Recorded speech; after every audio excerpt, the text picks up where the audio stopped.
Hello friends, welcome to Royal Study. दोस्तों, आज की इस वीडियो में आबकारी आरक्षक की आपके एग्जाम के लिए स्पेशल जीके का हम वीडियो लेकर आए। सामान्य ज्ञान का इसमें हम MP GK, national GK plus current affair भी कवर करने वाले हैं। तो काफी इंपॉर्टेंट वीडियो आपकी होने वाली है। इसकी पीडीएफ आपको एप्लीकेशन, टेलीग्राम दोनों जगह पर मिल जाएगी। आबकारी की हमारी स्पेशल टेस्ट सीरीज है, इसका डेमो अगर अभी तक आपने चेकआउट नहीं किया है तो ये डेमो जरूर चेकआउट कर लीजिएगा। अब हम फाइनली स्टार्ट करते हैं बिना टाइम वेस्ट किए। गाइस, हमारा यहाँ पर पहला क्वेश्चन निकल कर आ रहा है, मध्य प्रदेश के पहले मुख्य न्यायाधीश कौन है। काफी इंपॉर्टेंट क्वेश्चन है और ये क्वेश्चन आपके एग्जाम में ज्यादातर बनता रहता है। मध्य प्रदेश के पहले मुख्य न्यायाधीश आपको बताना है। इस क्वेश्चन का सही जवाब रहेगा हमारा ऑप्शन नंबर बी, न्यायमूर्ति एम हिदायतुल्लाह। ये मध्य प्रदेश के पहले मुख्य न्यायाधीश है। हमारा बी ऑप्शन इस क्वेश्चन का सही जवाब रहेगा, है ना। मध्य प्रदेश के पहले मुख्य न्यायाधीश है न्यायमूर्ति एम हिदायतुल्लाह। अगर हम बात करें गाइस मध्य प्रदेश की, तो देखिए मध्य प्रदेश का जो उच्च न्यायालय है ये कहां पर है, तो ये आपका जबलपुर में है। याद रखिएगा, जबलपुर में है मध्य प्रदेश का उच्च न्यायालय। और 1 नवंबर 1956 को जब राज्यों के पुनर्गठन का कार्य संपन्न हुआ था, तो उसके बाद में जबलपुर जो है उच्च न्यायालय, इसका मुख्य न्यायाधीश बनाया गया था न्यायमूर्ति एम हिदायतुल्लाह को, जो कि ऑप्शन बी में आपको दे रखा है। और वहां पर उन्होंने 25 माह तक जो है इस पद पर कार्य किया था। क्या किया था, जबलपुर में जो 1 नवंबर 1956 को जब इनको बनाया गया था, तो 25 माह तक इन्होंने इस पद पर कार्य किया था।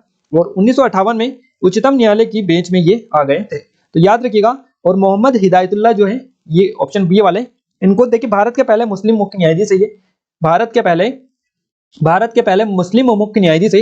इस तरह से भी क्वेश्चन बन सकता है। मध्य प्रदेश के पहले मुख्य न्यायाधीश कौन है, तो ये है न्यायमूर्ति एम हिदायतुल्लाह। और अगर आपसे पूछा जाए कि भारत के पहले मुस्लिम मुख्य न्यायाधीश कौन थे, तो ये भी न्यायमूर्ति एम हिदायतुल्लाह थे। मुस्लिमों में पहले थे, है ना। तो इस हिसाब से भारत के फर्स्ट हो जाएंगे मुस्लिम मुख्य न्यायाधीश। इसके अलावा गाइस 2 अवसरों पर भारत के कार्यवाहक राष्ट्रपति के रूप में भी इन्होंने जो है कार्यभार संभाला है। 2 बार इन्होंने भारत के राष्ट्रपति के, जो कार्यवाहक राष्ट्रपति होते हैं, उनका कार्यभार भी संभाला है। तो ऐसा क्वेश्चन बन सकता है कि मध्य प्रदेश के मुख्य न्यायाधीश, है ना, मध्य प्रदेश के ऐसे कौन से मुख्य न्यायाधीश थे जिन्होंने 2 बार राष्ट्रपति का कार्यवाहक कार्यभार संभाला है, तो ये न्यायमूर्ति एम हिदायतुल्लाह रहेगा आपका। तो इनके बारे में स्पेशली याद रखिएगा। और गाइस, इसके अलावा भी न्यायमूर्ति एम हिदायतुल्लाह के बारे में एक और चीज कही जाती है, यहाँ पर फैक्टर रहता है आपका कि एक पूरे कार्यकाल के लिए भारत के 6वें नंबर के उपराष्ट्रपति भी ये रहे हैं। तो याद रखिएगा, काफी इंपॉर्टेंट पॉइंट हम आपको बता रहे हैं। और इसके अलावा जबलपुर इसका मुख्य न्यायालय, जो उच्च न्यायालय की शाखा है या मुख्यालय है ना। मध्य प्रदेश का जो मुख्य न्यायालय है जबलपुर में है। इसकी 2 खंडपीठ है, एक इंदौर में है और दूसरी कहां पर है, ग्वालियर में। तो इनको भी आप अच्छे से कवर कर लीजिए। अगला क्वेश्चन की ओर आगे बढ़ते हैं। अगला क्वेश्चन हमारा निकल कर आ रहा है, काफी इंपॉर्टेंट क्वेश्चन आपका निकल कर आ रहा है। देखिए क्वेश्चन है हमारा, भारत में जन्मी अंतरिक्ष यात्री कल्पना चावला पहली बार किस अंतरिक्ष यान से अंतरिक्ष में गई थी। सही जवाब इस क्वेश्चन का रहेगा कोलंबिया हमारा फर्स्ट ऑप्शन बिल्कुल सही जवाब हो जाएगा। भारत में जन्मी अंतरिक्ष यात्री है कल्पना चावला, पहली बार कोलंबिया अंतरिक्ष जो यान है इसमें अंतरिक्ष में गई थी ये, तो याद रखिएगा। और एक और चीज हम आपको बता दें, कल्पना चावला मार्च 1995 में नासा के अंतरिक्ष यात्री कोर में शामिल हुई थी। ये मार्च 1995 में हुई थी। नासा कोर के अंतरिक्ष कोर, जो नासा के अंतरिक्ष जो कोर था, यात्री कोर, इसमें शामिल हुई थी कल्पना चावला। और ये पहली बार अंतरिक्ष में जो गई थी, तो ये गई थी कोलंबिया अंतरिक्ष यान से। इसके अलावा उनका पहला, अगर अंतरिक्ष मिशन की बात करें, क्वेश्चन बनता है कि इनका पहला अंतरिक्ष मिशन कब कौन सा था, तो 19 नवंबर को था। ये 19 नवंबर, है ना, सन है 1997। तो 19 नवंबर 1997 इनका पहला अंतरिक्ष मिशन था ये। और 6 अंतरिक्ष यात्री जो एक दल था, इसके हिस्से के रूप में अंतरिक्ष जो शटल था कोलंबिया, इसकी उड़ान भरी थी या शुरू हुई थी। तो इसका नाम भी आप याद रखिएगा। इसका जो नाम था, कोलंबिया की जो उड़ान थी, इसका नाम था STS 87 इसका नाम था, है ना। और ये इनका पहला अंतरिक्ष मिशन था, ध्यान रखिएगा, 19 नवंबर 1997। तो याद रखिएगा, काफी इंपॉर्टेंट चीजें हम आपको बता रहे हैं। और अंतरिक्ष जो, देखिए ये कल्पना चावला के बारे में ये चीज स्पेशली आपसे बनती है कि भारतीय अमेरिकी अंतरिक्ष यात्री थी। ये कौन थी, भारतीय अमेरिकी अंतरिक्ष यात्री थी, है ना। और अंतरिक्ष शटल मिशन विशेषज्ञ थी ये। इसके अलावा अंतरिक्ष में जाने वाली प्रथम भारतीय महिला थी। तो अंतरिक्ष में जाने वाली प्रथम भारतीय महिला कौन थी, इनका नाम है कल्पना चावला। तो याद रखिएगा, काफी इंपॉर्टेंट चीज है। कोलंबिया अंतरिक्ष यान आपदा में मारे गए 7 जो यात्री है, उनमें से एक ये भी थी। तो ये मिशन जो था, याद रखिएगा, कोलंबिया अंतरिक्ष यान ही था जिसमें ये मारी गई थी। तो 7 यात्रियों के साथ में एक ये भी तो इसमें शामिल थी। तो काफी इंपॉर्टेंट क्वेश्चन है और यहाँ से आपका कोई ना कोई क्वेश्चन जरूर से बनेगा। अगला क्वेश्चन है, भारत के चारों कोनों में 4 मठ किसने स्थापित किए। भारत के चारों कोनों में जो 4 मठ स्थापित किए थे, ये शंकराचार्य जी के द्वारा किए गए थे। शंकराचार्य हमारा ऑप्शन नंबर सी इस क्वेश्चन का सही जवाब रहेगा। देखिए आदि शंकराचार्य जी को आप सभी जानते ही हैं, आदि शंकराचार्य अद्वैत वेदांत के प्रेरणा प्रसिद्ध सेव आचार्य है ना। और उपनिषदों और वेदांग सूत्रों पर लिखी हुई बात हम अगर आपको बताएं तो इनकी टीकाएं बहुत सारी प्रसिद्ध हैं। और इन्होंने भारतवर्ष में 4 प्रमुख मठों की स्थापना की है ना। 4 प्रमुख मठों की स्थापना किनके द्वारा की गई थी? आदि शंकराचार्य के द्वारा ही की गई है, जो अभी तक बहुत प्रसिद्ध है और पवित्र आपको पता ही है कि ये माने जाते हैं। इसके अलावा गाइस प्रबंधक और गद्दी के अधिकारी कौन कहे जाते हैं? इन जो मठ हैं इनके प्रबंधक और गद्दी के जो अधिकारी कहे जाते हैं ये शंकराचार्य कहे जाते हैं। अगर इन चारों का नाम भी आपसे पूछा जाए कि ये चारों कौन कौन से हैं तो इनके नाम आप याद रखिएगा। एक है आपका बद्रिकाश्रम, दूसरा है करवीर पीठ जिसको बोला जाता है करवीर पीठ, और तीसरा है आपका द्वारिका पीठ, चौथा है शारदा पीठ। तो ये 4 पीठ हैं जो कि स्थापित किए हैं, 4 मठ या 4 पीठ आप इनको बोल सकते हैं, आदि शंकराचार्य जी के द्वारा स्थापित किए गए हैं। अगला क्वेश्चन है विश्व कैंसर दिवस प्रत्येक वर्ष रिक्त स्थान को मनाया जाता है। विश्व कैंसर दिवस प्रतिवर्ष मनाया जाता है 4 फरवरी को। 4 फरवरी हमारा ऑप्शन नंबर फर्स्ट इस क्वेश्चन का सही जवाब रहेगा। 4 फरवरी को हर साल विश्व कैंसर दिवस मनाया जाता है। विश्व स्वास्थ्य संगठन यानी WHO वर्ल्ड हेल्थ ऑर्गेनाइजेशन हर साल, जो WHO है विश्व स्वास्थ्य संगठन, इसने हर साल 4 फरवरी को विश्व कैंसर दिवस मनाए जाने की जो है ये निर्णय लिया है, ताकि लोगों को इस भयानक बीमारी कैंसर के नुकसान के बारे में बताया जा सके, है ना। तो ये जो विश्व कैंसर दिवस मनाया जाता है ये किस लिए मनाया जाता है, ये आपसे क्वेश्चन बनता है। तो ये जागरूकता फैलाने के लिए, कैंसर के प्रति निरंतर जागरूकता फैलाने के लिए ये जो दिवस है मनाया जाता है। इसकी शुरुआत कब से हुई थी? तो 2005 से इसकी शुरुआत हुई है। WHO के द्वारा ये निर्णय लिया गया है कि हर साल 4 फरवरी को ये मनाया जाएगा, है ना। तो याद रखिएगा, काफी इंपोर्टेंट क्वेश्चन है और आपका यहाँ से एग्जाम में बनता भी है। अगला क्वेश्चन है 2017 में किस पूर्व खिलाड़ी को भारत के खेल मंत्री के रूप में नियुक्त किया गया था? सही जवाब रहेगा इस क्वेश्चन का हमारा राज्यवर्धन सिंह राठौर को। राज्यवर्धन सिंह राठौर को 2017 में ये पूर्व खिलाड़ी हैं और इनको खेल मंत्री के रूप में नियुक्त किया गया था। हमारा क्या रहेगा? ऑप्शन नंबर बी इस क्वेश्चन का सही जवाब रहेगा। अगर हम बात करें अभी वर्तमान की, तो अभी वर्तमान में केंद्रीय खेल मंत्री कौन है? तो ये है अनुराग ठाकुर। अनुराग ठाकुर है ये, याद रखिएगा, काफी इंपोर्टेंट रहेगा। और मध्य प्रदेश के कौन है? तो मध्य प्रदेश का कौन है आप जल्दी से कमेंट करके कमेंट में बता दीजिएगा। ये क्वेश्चन आपका लिए है, स्पेशली हमने वर्तमान में कौन क्या वाली वीडियो दे दी है, अगर आपको नहीं पता है तो देखिए और जल्दी से कमेंट करके बताइएगा कि मध्य प्रदेश के वर्तमान में खेल मंत्री कौन है। क्लियर है? तो गाइस यहाँ पर ये जो थोड़ा सा इनके बारे में डिटेल हम समझा दें। राज्यवर्धन सिंह राठौर जी को देखिए 2017 में ये पूर्व खिलाड़ी है और भारत के खेल मंत्री के रूप में इनको नियुक्त किया गया है। तो 2017 में इनको किया गया, 3 सितंबर को नियुक्त किया था। और विजय गोयल थे इनके पहले, तो उनकी स्थान इन्होंने लिया था। किसने लिया था? तो ये राज्यवर्धन सिंह राठौर ने लिया था विजय गोयल का स्थान, पहले ये थे। और ये कौन थे ये आपको याद रखना है, किस खेल से संबंधित थे ये पूर्व खिलाड़ी थे। तो राज्यवर्धन सिंह राठौर, तो ये एंथेस ओलंपिक रजत पदकधारी है ना, पदक इन्होंने प्राप्त किया था। इसमें एंथेस ओलंपिक में रजत पदक धारी है ये राज्यवर्धन सिंह राठौर। और किस खेल से संबंधित है? तो ये है निशानेबाजी से, निशानेबाज है ये, निशानेबाजी स्पेशली आप याद रखिएगा राज्यवर्धन सिंह राठौर। और पहली बार किसी खिलाड़ी को खेल मंत्री नियुक्त किया गया, तो ये पहली बार ही किया गया था। क्वेश्चन इस तरह से बन सकता है कि भारत में पहली बार किस खिलाड़ी को खेल मंत्री नियुक्त किया गया था, है ना। तो राज्यवर्धन सिंह राठौर आपका सही जवाब रहेगा, याद रखिएगा, काफी इंपोर्टेंट क्वेश्चन आपका रहेगा। अगले क्वेश्चन की ओर आगे बढ़े उससे पहले बता दें कुछ हमारे ऑनलाइन कोर्सेज है, जैसे पटवारी की टेस्ट सीरीज, आबकारी आरक्षक और एमपी जीके की special topic wise test series, इन सभी के लिंक डिस्क्रिप्शन में है, डेमो चेकआउट कर सकते हैं। काफी अच्छे स्पेशल ऑफर चल रहा है। इसके अलावा हमारी ये ई बुक है 2022, 21 और 20 की, इनके भी डिस्क्रिप्शन में लिंक है, जाकर चेकआउट कर सकते हैं। टेलीग्राम को एप्लीकेशन को डाउनलोड कर लीजिएगा, लिंक डिस्क्रिप्शन में आपको दे रखी है। अगला क्वेश्चन है गाइस हमारा, निम्नलिखित में से किस राज्य ने 2019 में भारत के राष्ट्रीय खेलों की मेजबानी की थी? और ये जो राज्य है इसका नाम है आंध्र प्रदेश। आंध्र प्रदेश हमारा ऑप्शन नंबर 20 क्वेश्चन का सही जवाब रहेगा। निम्नलिखित में से किस राज्य ने 2019 में भारत के राष्ट्रीय खेलों की मेजबानी की थी? तो ये आंध्र प्रदेश आपका ऑप्शन नंबर 20 क्वेश्चन का सही जवाब रहेगा। देखिए 36वें राष्ट्रीय खेलों की बात करें, 36वें राष्ट्रीय खेलों का आयोजन कब किया गया था? तो ये हुआ था आपका 2019 में। कब हुआ था? 2019 में ये हुआ था, आंध्र प्रदेश में ये किया गया था, तो याद रखिएगा। और आंध्र प्रदेश ने 50 लाख रुपए की प्रतिपूर्ति राशि जमा करके 2019 राष्ट्रीय खेलों की मेजबानी की दावेदारी पेश की थी, याद रखिएगा। और प्रत्येक 2 साल में एक बार, है ना, ये जो स्पेशली राष्ट्रीय खेल की यहाँ पर हम बात करें, प्रत्येक 2 साल में एक बार आयोजित किए जाते हैं। कब किए जाते हैं? प्रत्येक 2 साल में एक बार आयोजित ये किए जाते हैं, है ना। तो ये आयोजित होने वाली इस खेल पर अगर बात करें राष्ट्रीय खेलों की शुरुआत कब हुई थी? तो राष्ट्रीय खेलों की जो शुरुआत हुई थी ये हुई थी 1924 में, 1924 में इसकी शुरुआत हुई थी। अगला क्वेश्चन है हमारा, 500 रुपए के नए नोट पर हिंदी एवं अंग्रेजी के अलावा कितनी भाषाएं प्रयोग हुई है? सही जवाब इस क्वेश्चन का रहेगा हमारा 15। ऑप्शन नंबर डी इस क्वेश्चन का सही जवाब रहेगा। 500 रुपए के नोट पर हिंदी और अंग्रेजी के अलावा जो भाषाएं प्रयोग हुई है इनकी संख्या 15 है। हमारा डी ऑप्शन सही जवाब रहेगा। 500 रुपए की नोट आपको सभी को पता ही होगा, इनके पीछे जो प्रिंटिंग होती है ईयर वाली 2016 इस पर छपा होगा, है ना। 500 रुपए के नोट के पीछे की ओर प्रिंटिंग ईयर 2016 छपा होगा। याद रखिएगा आपको जो नए नोट है इन पर हिंदी और अंग्रेजी के अलावा जो भाषाएं प्रयोग हुई है ये 15 भाषाएं हैं 2016 के बाद से। यहाँ पर हम आपको इसलिए बता रहे हैं सन 2016। और नोट के आगे और पीछे का जो डिजाइन है ज्योमेट्रिक कलर पैटर्न के हिसाब से होगा, तो उस नोट को आप बड़े आसानी से पहचान सकते हैं। और ये जो नोट है बाएं और छोटे अक्षरों में आरबीआई लिखा होता है बाईं ओर, तो 500 लिखा होता है। वहीं पीछे की ओर 15 अलग अलग भाषाओं में 500 रुपए लिखे होते हैं, याद रखिएगा। और अगर हम थोड़ी सी और स्पेशली विशेषता इसकी बताएं नोट की, तो नोट के पीछे लाल किले की तस्वीर है, आपने देखी होगी। नोट के पिछले हिस्से पर एक स्वच्छ भारत अभियान का लोगो है और नोट के बीच में महात्मा गांधी की तस्वीर भी इसमें देखने को मिलती है, तो याद रखिएगा स्पेशली। और इसके अलावा हम नोटबंदी के बारे में थोड़ी सी अपडेट आपको इन्फॉर्मेशन करवा दें।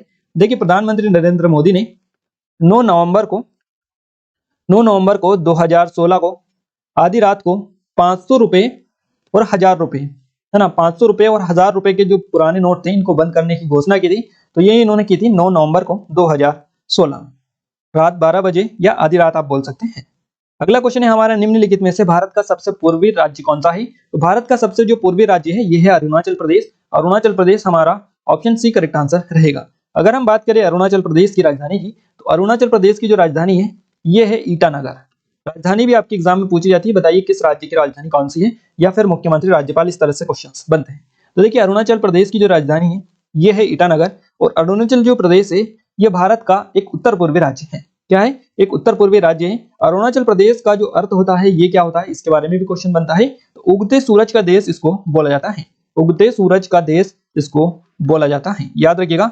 उगते सूरज का देश या फिर उगते सूर्य का पर्वत क्या बोला जाता है? उगते सूरज का देश। देखिए ये जो देश स्पेशली वर्ड किया गया है नॉर्वे के लिए यूज किया जाता है, उगते सूरज का देश। इसके अलावा आधी रात को उगते सूरज का देश भी नॉर्वे को बोला जाता है। अरुणाचल प्रदेश के लिए जो वर्ड बनता है ये आप बोल सकते हैं। इसके अलावा भी क्वेश्चन बनता है आपका, ये अगर ऑप्शन में ना मिले तो उगते सूर्य का पर्वत, उगते सूर्य का पर्वत भी आप इसको बोल सकते हैं।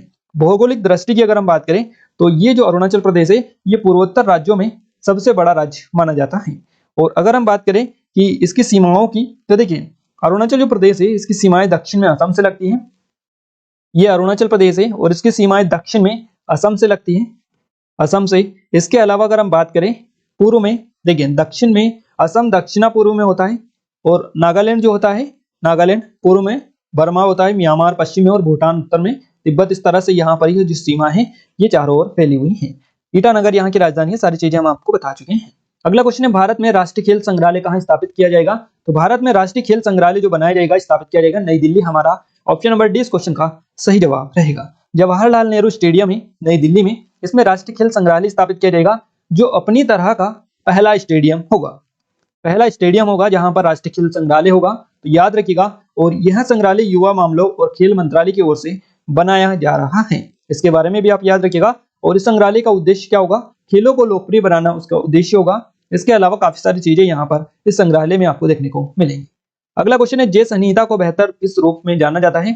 जय संहिता को बेहतर किस रूप में जाना जाता है? सही जवाब रहेगा महाभारत। महाभारत में इसको जाना जाता है बेहतर। जय संहिता महाभारत दोनों एक ही है, आप इसको महाभारत के रूप में अधिकांश लोग जानते हैं। तो यही क्वेश्चन का कहना है कि बेहतर किस रूप में जाना जाता है जय संहिता को, तो महाभारत के रूप में जाना जाता है।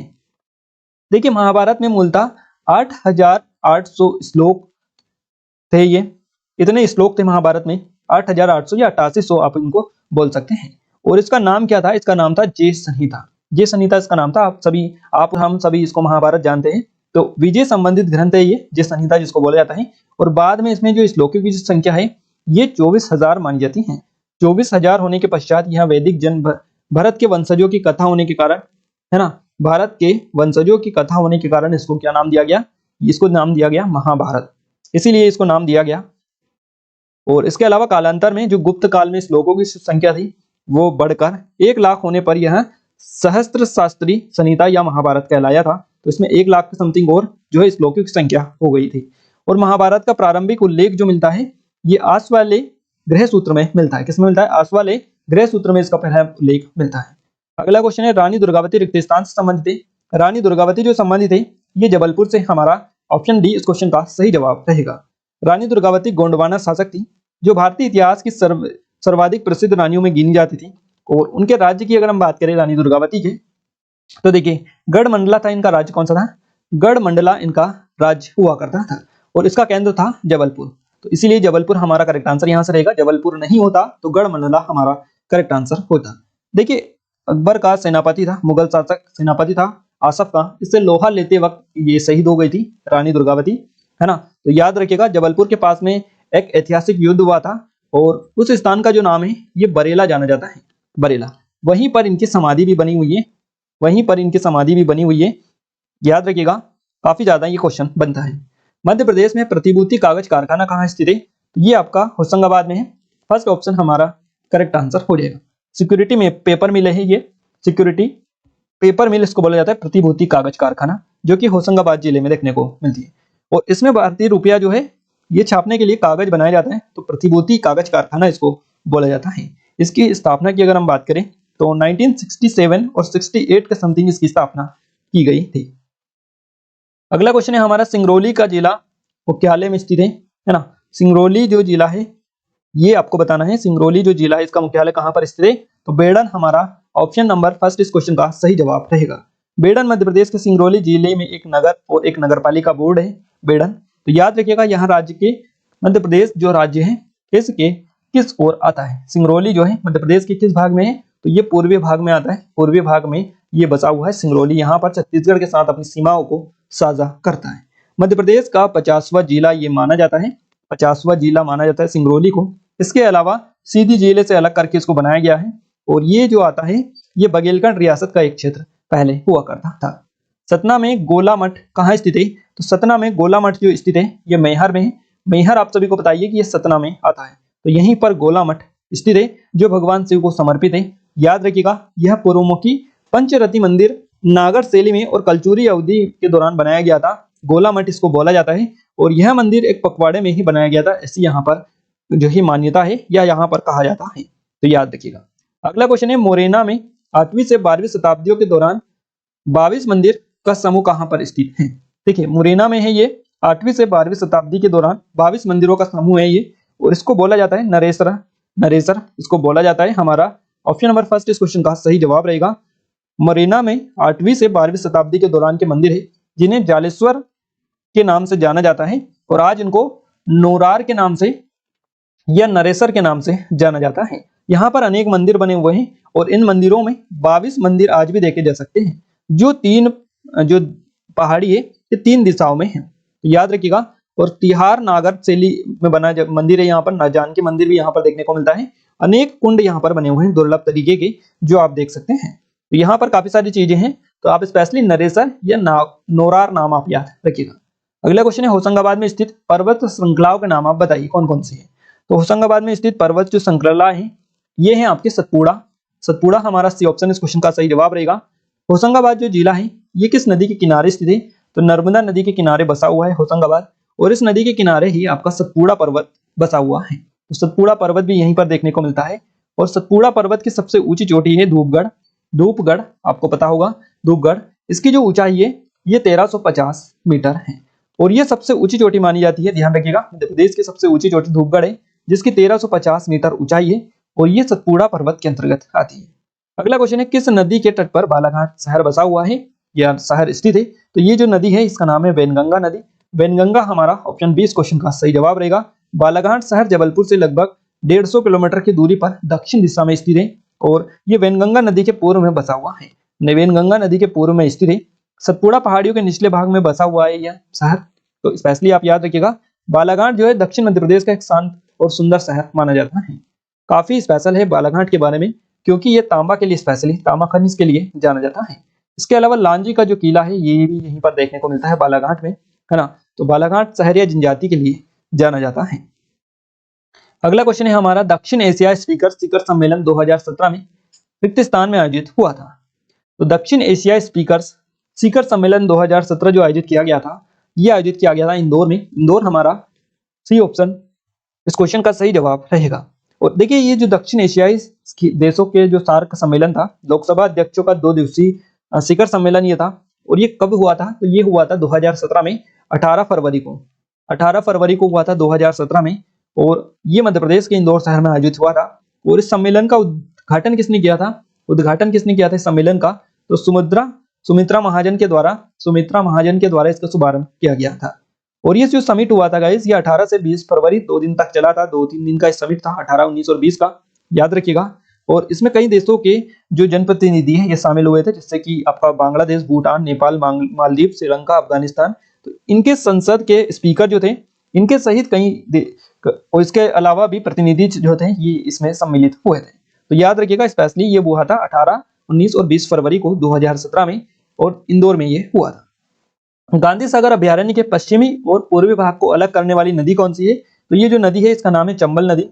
ये जो चंबल नदी है ये गांधी सागर अभयारण्य के पश्चिमी और पूर्वी भाग को अलग करती है।